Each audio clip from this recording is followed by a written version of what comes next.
Bom, meu nome é Romilson, estou aqui para trazer uma palavra para os irmãos. Irmãos, eu quero trazer uma palavra dentro de dois versículos. Um está em Gálatas, capítulo 4, versículo 16. O outro está em Salmos 41, versículo 9. Em Gálatas, capítulo 4, versículo 16, o apóstolo Paulo, o apóstolo Shaul, ele diz assim: tornei-me porventura vosso inimigo por vos dizer a verdade? Paulo disse assim: eu me tornei inimigo de vocês por pregar a verdade para vocês? Por que ele disse isso? Porque quando ele começou a pregar as verdades do Eterno, ele criou vários inimigos. E uma grande parte desses inimigos era o seu próprio povo, eram os judeus, os ialdins.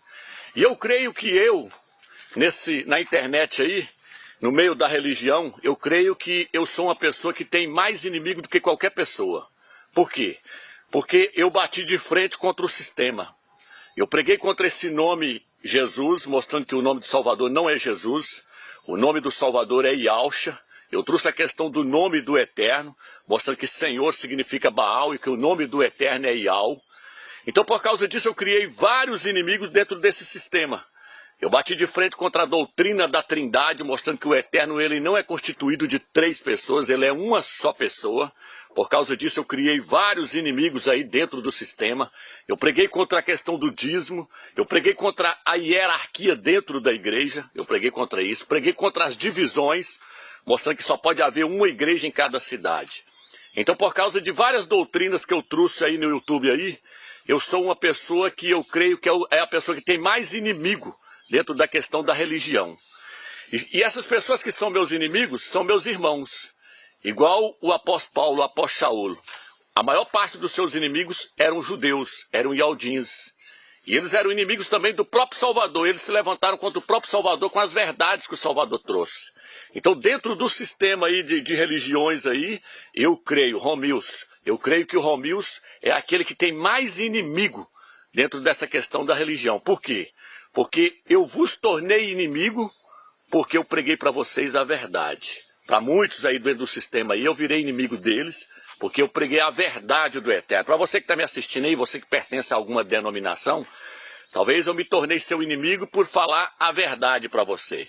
Mas essas verdades que nós falamos foi tudo baseado dentro das Escrituras.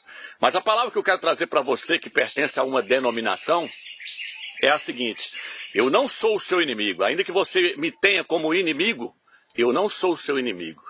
Entendeu? Porque a minha luta não é contra a carne nem o sangue, é contra os principados e potestades, contra os espíritos malignos que atuam nas regiões celestiais. E um dia o Eterno vai mostrar para você que nós estamos com a razão, que o nome do Salvador não é Jesus, o nome do Salvador é Yahshua. Não estou dizendo que você vai perder a salvação por você não acreditar em Yahshua, não estou dizendo isso. Por quê? Porque eu creio na predestinação. Eu creio que a pessoa já nasce predestinada para ser salva. Mas quando eu prego Yahshua, é para a pessoa crescer na graça e no conhecimento e para que a pessoa possa alcançar o reino, possa se tornar um vencedor. Não vou entrar aqui nessa questão. A questão aqui é o seguinte: me tornei inimigo de muitos por pregar a verdade do Eterno. E agora eu quero ler uma outra passagem que está em Salmos 41, versículo 9. Aqui diz assim: até meu amigo íntimo, em quem eu confiava, que comia do meu pão, levantou contra mim o calcanhar. Essa profecia que ela se cumpriu na pessoa do Salvador, Yahshua. Judas, seu nome é Yalda, Judas se levantou contra o próprio Salvador. Ele comeu do pão junto com o Salvador, na mesa junto com o Salvador, andava junto com o Salvador, porém ele levantou-se contra o próprio Salvador e traiu a confiança dele, e traiu a própria pessoa do Salvador. Então no nosso meio, tem muitos irmãos aí que me ligaram querendo me conhecer, e aí eu abri as portas da minha casa para eles. Irmãos lá de São Paulo vieram na minha casa, recepcionei eles, tratei eles super bem, comeram no mesmo prato que eu como, comeram nas mesmas panelas que eu como, dormiram na minha casa, tratei eles da maneira melhor que eu pude tratá-los. Levei eles no monte para orar, passeei com muitos deles aí na minha cidade, ofereci o melhor que eu tinha para eles. Mas eles não deram valor, levantaram contra a minha pessoa, se tornaram meus inimigos, pessoas que fizeram de tudo para me conhecer, me ligaram várias vezes falando que queria me conhecer. Lá de São Paulo, por exemplo, diz que se tornou meu inimigo porque eu prego a questão do partir do pão. Mas o interessante é que desde quando eu comecei a pregar o evangelho no YouTube, eu já pregava a questão do partir do pão.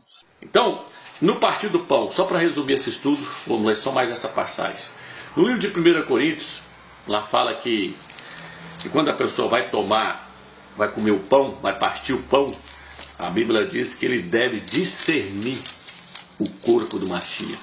E aí a Bíblia diz que nós somos o pão, ou a Bíblia diz que o corpo do Mashiach é o pão. O pão que é partido ali simboliza o corpo do Mashiach, que foi partido por nós. Então quando você vai partir o pão, você tem que entender que o corpo é um. Aquele pão que você está partindo, você está entendendo que aquele pão ali é o corpo do Mashiach que foi partido por nós. E o corpo do Mashiach é um. Se você tomar a ceia sem entender o que é igreja, que a igreja são todos aqueles que aceitou o Mashiach como único Salvador, se você não entender isso, se você achar que as denominações são igrejas, você não tem direito de partir o pão, porque você é um faccioso. Como é que você vai partir o pão se você é um faccioso? Como é que você vai partir o pão se você é um causador de divisão? Então nós quando vai comer o pão, nós temos que entender que nós todos somos um, somos membros uns dos outros. Só assim nós poderemos partir o pão, só assim nós podemos participar da ceia do Mashiach. Você não pode participar da ceia do Mashiach pertencendo a uma denominação, senão, meu amigo, você não entendeu nada. E esses irmãos viram esses vídeos, se levantaram contra mim porque eu preguei a questão do jejum, ficaram com raiva por causa disso. Mas é interessante que eu sempre preguei isso, mas mesmo assim eles quiseram me conhecer e veio aqui. E só depois eles se tornaram meus inimigos, porque eu pregava a questão do partir do pão. Então tem alguma coisa errada. Por que eles então já não desistiram logo de me conhecer, porque já viu que eu pregava essa questão? Por que eles viram e falaram, não, ele prega a questão do partir do pão, então não quero nem ir lá conhecer ele? Não. Eles ficaram loucos para conhecer a minha pessoa, se tornaram meus amigos, dormiram na minha casa, né? Fizeram ali eventos junto comigo, louvamos o Eterno no monte, mas aí eles se tornaram meus inimigos. Outros irmãos dormiram na minha cama. Eu cedi a minha cama para eles dormiram na minha cama lá durante mais de 10 dias, comeram ali junto comigo, ajudei eles na questão do canal deles, para o canal deles crescer. Eles alimentaram as filhas e os filhos deles através de monetização que eu ajudava nesses canais. Eles editavam, ganhavam dinheiro, sustentavam a sua casa com as monetizações, mas aí se tornaram meus inimigos. E aí depois que se tornaram meus inimigos, passaram a pregar várias doutrinas aí, dizendo que Yahshua veio de sexo, nasceu foi da carne e não foi do espírito, pregando heresias que... como é que eu vou apoiar uma heresia dessa? Nunca, eu não posso apoiar uma heresia dessa. Dizendo que Yahshua não foi gerado pelo Espírito do Eterno, que é o que está escrito lá no livro de Lucas, está escrito no livro de Mateus, que Yahshua foi gerado pelo Espírito do Eterno. Como se fará isso?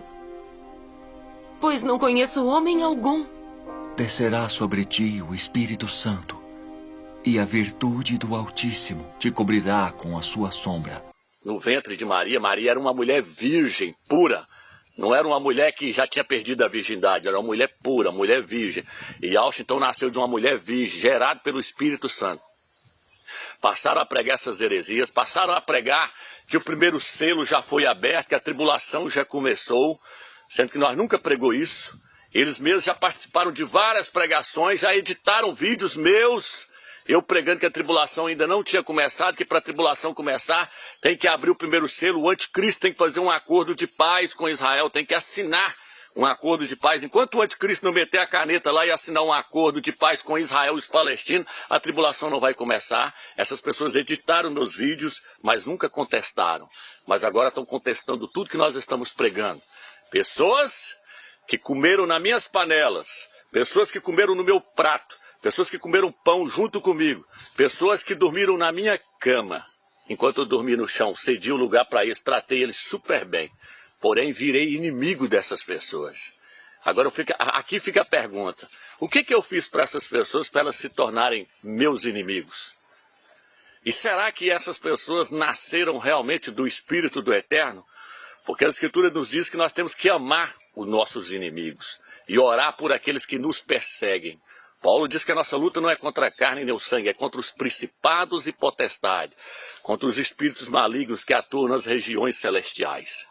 Então, o que eu posso ver é o seguinte: esses irmãos se infiltraram para poder fazerem amizade comigo, para poder ganhar confiança com os irmãos, para depois divulgarem essas heresias, ou então para receber glória humana. Mas eu nunca quis glória humana. Por quê? Porque eu entendo que quem buscar a glória terrena aqui não vai entrar no reino. Só aqueles que negarem a vida da alma, negarem o seu ego, não receber glória aqui agora, é que vão entrar lá no reino. Tem que negar a glória aqui para receber a glória lá. Então esses irmãos não entenderam nada do evangelho que o Salvador nos ensinou, que é amar os inimigos, condelar os irmãos. Eu, porém, vos digo que não resistais ao mal. Mas se qualquer te bater na face direita, oferece-lhe também a outra. Nós temos que amar os inimigos, os irmãos principalmente, mas eles não entenderam nada disso. Se levantaram contra a minha pessoa. Outros se revoltaram porque eu mostrei várias possibilidades aí do arrebatamento acontecer, o arrebatamento não aconteceu, as pessoas viram meus inimigos, porque o arrebatamento não aconteceu. Então essas pessoas estavam seguindo, era o homem, você estava seguindo, era Romilson, não era o eterno não. Porque nós temos que servir o eterno não pelas coisas que ele pode nos oferecer, mas pelas coisas que ele já fez por nós. Que foi enviar o seu filho para morrer lá no madeiro, para pagar o preço por nós, já fez o sacrifício, já morreu, já garantiu a nossa salvação. Nós temos que servir o eterno pelas coisas que ele já fez por nós. É igual está escrito lá no livro de Efésios, que Al chamou a igreja ao ponto de se entregar por ela. Então, não é pelo que o eterno vai fazer por nós, não, que nós temos que servir o eterno, é pelo que ele já fez por nós. Independente se o arrebatamento aconteceu, ou se vai acontecer daqui 1 mês, daqui 3 meses, daqui 1 ano, 2 anos, isso não importa. Um dia nós vamos morrer. Mas um dia o Eterno vai nos ressuscitar. Ele prometeu que vai nos dar a ressurreição. Então nós temos que morrer, negando a vida da alma, negando a glória desse mundo, amando nossos inimigos e amando os próprios irmãos. Então, meus irmãos, essa palavra que eu trouxe aqui para os irmãos é o seguinte: aqueles que estão com raiva de mim porque o arrebatamento não aconteceu, peço perdão para os irmãos. Aqueles que discordam de mim em alguma doutrina aí que não é doutrina de heresia, de perdição, eu respeito a sua opinião e você respeita a minha. Como tem alguns irmãos aí pensando agora que o arrebatamento pode acontecer em junho agora, e alguns irmãos aí falando isso, eu respeito a opinião deles e tomara que aconteça mesmo. Outros creem que vai acontecer na festa das trombetas, eu respeito a opinião deles, que isso aí não é heresia. Isso aí são cálculos que as pessoas fazem que pode dar certo. Se der certo, glórias ao Eterno por isso. Se não der certo, vamos continuar servindo o Eterno. Eu pessoalmente creio que, principalmente se passar agora o mês de junho, eu creio que o arrebatamento só pode acontecer na primavera do ano que vem. Por quê? Porque no livro de Cantares, capítulo 2, fala: passou o inverno, passou a chuva, chegou a primavera. Levanta-te, querida minha formosa minha, e vem a mim. E eu creio que tem que acontecer antes de Israel completar 74 anos. Israel tem que estar com 73 anos. Eu creio dessa forma. Posso estar errado. Respeito a opinião de cada um que pensa diferente. Porém, essa mensagem que eu estou trazendo para os irmãos é o seguinte, meus irmãos. Jamais eu quis ofender alguém. Se eu ofendi, eu peço perdão para os irmãos. Se eu errei em algum ponto. Fica na graça e na paz do Eterno.